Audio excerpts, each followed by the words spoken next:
how home ownership plays a role in establishing this sort of level of financial security. Is there more that you'd want to add in terms of like how home ownership, real estate plays into that? I was talking to a friend and he was telling me, Manny, but like, why would I invest in a property and that property appreciates, let's say, 3 to 5% on a yearly basis, Mhm. right? Where I could just put it in the S&P 500 or find a nice little mutual fund and see myself getting a 7 to 9% year over year increase, right?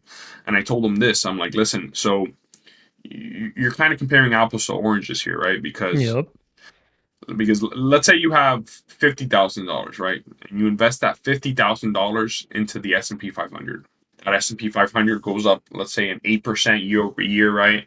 But now let's say you're using that 50K as a down payment for a house. On average, it's going to appreciate anywhere between 3 to 5%. What you're not taking into account, and what the regular person isn't taking into account, is that 3 to 5% appreciation isn't only going to be on that $50,000 that you put down. It's on the value of the asset. So you're appreciating an asset that, yeah, you put down 50,000, but that asset when you bought it was worth 500,000. When you're comparing a 3 to 5% increase on an asset of 500,000 compared to an increase of 8% on a $50,000 investment, right?